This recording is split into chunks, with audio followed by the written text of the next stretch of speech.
আমার দ্বিতীয় প্রশ্ন হলো, সবকিছুই কেউ সৃষ্টি করেছে, তাহলে ঈশ্বর তাকেও অবশ্যই কেউ সৃষ্টি করেছে। আপনার দ্বিতীয় প্রশ্নে আসি, সবকিছুর একটা স্রষ্টা আছে, আল্লাহকে বানিয়েছে কে?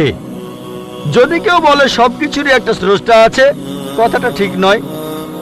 সব সৃষ্ট জিনিসের স্রষ্টা আছে, আল্লাহ তাআলার সংজ্ঞা হচ্ছে তাকে কেউ সৃষ্টি করেনি। যখনই বলবেন কে আল্লাহকে বানিয়েছে, সে আল্লাহ নয়। আল্লাহ তাআলার সংজ্ঞা হচ্ছে তিনি সৃষ্টি হননি।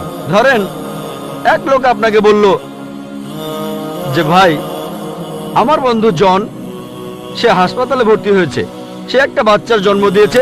বলতে পারবেন এই বাচ্চাটা ছেলে না মেয়ে? বলতে পারবেন? চেষ্টা করেন, দেখেন। পারবেন না কেন? ছেলে না মেয়ে? হ্যাঁ না। ধরেন ভাই জন, সে হাসপাতালে ভর্তি হয়েছে, সে একটা বাচ্চার জন্ম দিল, এই বাচ্চাটা ছেলে না মেয়ে? আপনি বলতে পারবেন? না না। 50% চান্স ছেলে না মেয়ে। লোকজন সবাই হাসছে কেন? বলতে পারবেন? পারবেন না কেন? যে উত্তরই বলেন সেটা কি ঠিক হবে?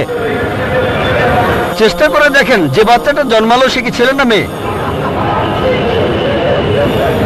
চেষ্টা করেন। মেয়ে। মেয়ে। ভাই, পুরুষ লোক কি বাচ্চার জন্ম দিতে পারে?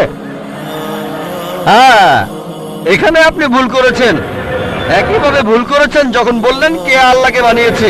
পুরুষ লোক কোনো বাচ্চার জন্ম দিতে পারে না, তাহলে তো মেয়ে বা ছেলে হওয়ার প্রশ্নই আসে না। এখন কি আপনি বুঝতে পেরেছেন?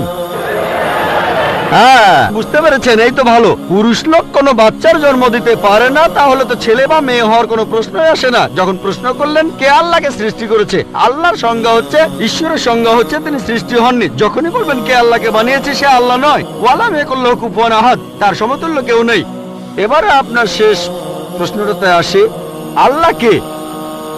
আল্লাহ কে? সবচেয়ে সেরা সংজ্ঞাটা আছে পবিত্র কোরআনে সূরা ইখলাসে 1 নম্বর থেকে 4 নম্বর আয়াতে উল্লেখ করা হয়েছে। এখানে বলা হয়েছে যে কুল হুয়াল্লাহু আহাদ, বলো তিনি আল্লাহ এক, অদ্বিতীয়। আল্লাহুস সামাদ, তিনি অবিনশ্বর, চিরস্থায়ী। লাম ইয়ালিদ ওয়া লাম ইউলাদ, তিনি জন্ম নেননি, কাউকে জন্ম দেননি। ওয়া লাম ইয়াকুল লাহু কুফুয়ান আহাদ, তার সমতুল্য কেউ নেই। এই হলো 4 লাইনের সংজ্ঞা। আপনি আল্লাহকে তুলনা করবেন কোনো কিছুর সাথে, হোক সেটা আর্নল্ড শোয়ার্জনেগার, হোক সেটা দারা সিং, হোক সেটা কিং কং, হোক সেটা 1000 গুণ বা লক্ষ গুণ। যখনই আল্লাহর সাথে পৃথিবীর কোনো কিছুর তুলনা করবেন, সে আল্লাহ নয়।